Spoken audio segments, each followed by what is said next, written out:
ಆತ್ಮಹತ್ಯೆ ಮಾಡ್ಕೊಳ್ಳೋ ಪ್ರಯತ್ನ ಮಾಡಿದಾರ? 4 ಸತಿ ಮೇಡಮ್. ಯಾವಾಗ್ಲಿಂದ ಈ ತರ? ಸುಮಾರು 14 ವರ್ಷದಿಂದ ತಗೊಂಡು ಮೇಡಮ್.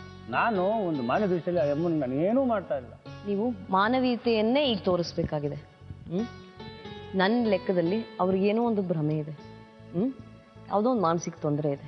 ಸೈಕಿಯಾಟ್ರಿಸ್ಟ್ ಕರ್ಕೊಂಡು ಹೋಗ್ಬೇಕಪ್ಪ. ಕರ್ಕೊಂಡು ಹೋಗಿ ನಿಧಾನಕ್ಕೆ ಟ್ರೀಟ್ಮೆಂಟ್ ಕೊಟ್ರೆ ಈ ಭ್ರಮೆಗಳೆಲ್ಲ ಕಡಿಮೆ ಆಗ್ತದೆ. ಈ ಭ್ರಮೆಗಳೆಲ್ಲ ಕಡಿಮೆ. ನೀವು ಅವ್ರ ಹತ್ರ ಜೋರು ಮಾಡಿದ್ರೆ ಇದು ಜಾಸ್ತಿ ಆಗ್ತದೆ. ಜೋರು ಅಂತಲ್ಲ ಮೇಡಮ್, ಸುಮ್ಮನೆ ಇದ್ಕಿದಂಗೆ ಆಯಮನೆ ರೈಜ್ ಆಗುತ್ತೆ. ಆ ಫೋನಲ್ಲಿ ಮಾತಾಡಿದ್ದೀರಲ್ಲ ಹಾಗೆಲ್ಲ ಇನ್ಮೇಲೆ ನನಗೆ ಪ್ರಾಮಿಸ್ ಮಾಡಿ ಹಾಗೆಲ್ಲ ಮಾತಾಡೋಣ. ಮಕ್ಕಳ ಹತ್ರ ದಯವಿಟ್ಟು ಮಾಡಬೇಡಿ. ನಿಮ್ಗೆ ಅವ್ರ ಬಗ್ಗೆ ಸಿಟ್ಟಿದೆ, ನನಗೆ ಅರ್ಥ ಆಗುತ್ತೆ. ಮಕ್ಕಳ ಮೇಲೆ ತೋರಿಸಿ ಲಾಭ ಇಲ್ಲ. ಕುಡ್ದಾಗ್ಲೂ ಆ ಥರ ಮಾತಾಡಬೇಡಿ. ಯಾವತ್ತೂ ಮಕ್ಕಳ ಹತ್ರ ಹಾಗೆ ಮಾತಾಡಬೇಡಿ. ತಾಯಿಗೆ ತೊಂದರೆ ಇದ್ರೆ ಅಂದ್ರೆ ಮಕ್ಳು ಏನ್ ಮಾಡ್ತಾರಪ್ಪ? ಅವ್ರಿಗೆ ಏನ್ ಗೊತ್ತು? 13 ವರ್ಷದ ಮಗುಗೆ ಏನ್ ಗೊತ್ತಾಗುತ್ತೆ?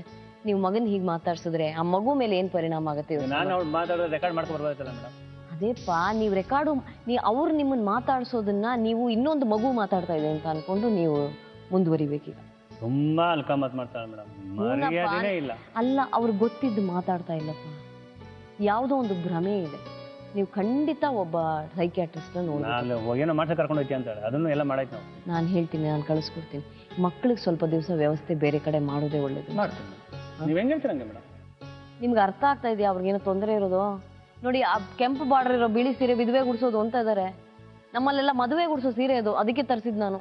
ನಿಮ್ ಮನೆಯವರೆಲ್ಲ ಅವ್ರನ್ನ ನೋಡಿ ನಗ್ತಾ ಇದಾರೆ ಅಂತ ಅವ್ರು ಅನ್ಕೊಂಡಿದ್ದಾರೆ. ಕರ್ಕೊಂಡು ಹೋಗ್ತೀರಾ ಅಥವಾ ನನ್ನ ಹೆಂಡತಿಗೆ ತಲೆ ಕೆಟ್ಟಿದೆ ಅಂತ ನೀವು ದೂರ ಮಾಡ್ಬಿಡ್ತೀರಾ? ಇಲ್ಲ ಮೇಡಮ್, ನಾನು ಸಿದ್ಧ, ರೆಡಿ ಮಾಡಿ ಖರ್ಚು ಮಾಡಕ್ ರೆಡಿ. ಈ ಮಕ್ಕಳು ಹಿಂಸೆ ಅನುಭವಿಸ್ತಾರೆ, ಅದಂತೂ ನಾನು ಹೇಳ್ತೀನಿ. ನಾನು ಅದೇ ಮೇಡಮ್, ಈ ಸತಿ ಎಲ್ಲ ಒಳ್ಳೆ ಕಡೆ ಹಾಸ್ಲಿಕ್ಕೆ ಹಾಕೋಣ ಅನ್ಕೊಂಡೆ.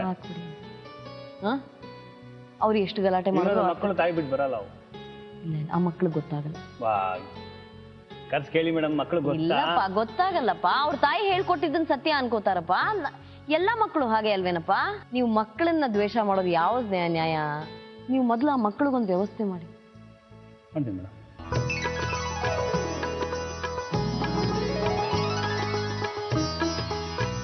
ಪ್ರೀತಿ ವೀಕ್ಷಕರೇ, ಇವತ್ತಿನ ಬದುಕು ಜಟಕಾವಳಿಯನ್ನ ಮುಗಿಸುವ ಸಮಯ ಬಂದಿದೆ. ನಮಗೆ ಶಿಕ್ಷಣ ಇಲ್ಲದೆ ಇದ್ರೆ ಎಷ್ಟೋ ವಿಚಾರಗಳು ಅರ್ಥ ಆಗೋದಿಲ್ಲ. ಭಾರತದ ಅತಿ ದೊಡ್ಡ ಸಮಸ್ಯೆ ಅದೇ ಅಂತ ನನಗನ್ಸುತ್ತೆ. ಅಂದ್ರೆ ಇಲ್ಲಿ ಅತಿ ಹೆಚ್ಚು ಜನ ಅನಕ್ಷರಸ್ಥರಾಗಿರ್ತಾರೆ, ಇಲ್ಲ ಶಿಕ್ಷಣ ಇರೋದಿಲ್ಲ. ಶಿಕ್ಷಣ ಇಲ್ಲದೆ ಇದ್ದಾಗ ಈ ಥರದ ವಿಚಾರಗಳು ಅರ್ಥನೇ ಆಗಲ್ಲ.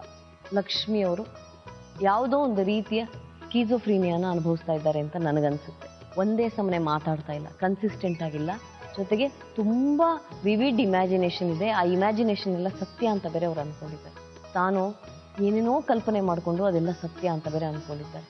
ಅವರನ್ನ ಸರಿಯಾದ ತಜ್ಞರ ಹತ್ರ ತೋರಿಸಿದ್ರೆ ಅವ್ರು ಈ ಭ್ರಮೆಗಳನ್ನ ಬಿಟ್ಟು ನಾರ್ಮಲ್ ಆಗಿ ಬದುಕೋಕೆ ಸಾಧ್ಯ. ಅದಕ್ಕೆ ತಕ್ಕ ಔಷಧಿಗಳನ್ನ ಡಾಕ್ಟರ್ಸ್ ಕೊಡ್ತಾರೆ, ಆಂಟಿ ಡಿಪ್ರೆಸೆಂಟ್ಸ್ ಕೊಡ್ತಾರೆ. ಅವರು ಮತ್ತೆ ನಿಮ್ಮಂತೆ ಆಗೋದು ಸಾಧ್ಯ. ಆದರೆ ಇದನ್ನ ಅರ್ಥ ಮಾಡಿಕೊಂಡು ಅವ್ರನ್ನ ಡಾಕ್ಟರ್ ಹತ್ರ ಕರ್ಕೊಂಡು ಹೋಗುವ ಪಕ್ವತೆ ಶಿಕ್ಷಣ ಇದ್ದಿದ್ರೆ ಪ್ರಾಯಶಃ ಕುಮಾರ್ಗೆ ಇನ್ನೂ ಅನುಕೂಲ ಆಗ್ತಿತ್ತೇನೋ, ಅಥವಾ ಇಲ್ಲಿವರೆಗೂ ಬರೋ ಅಗತ್ಯನೇ ಇರ್ಲಿಲ್ವೇನೋ. ಅವರೇ ಇದನ್ನ ಅರ್ಥಕೊಂಡಿರೋರು.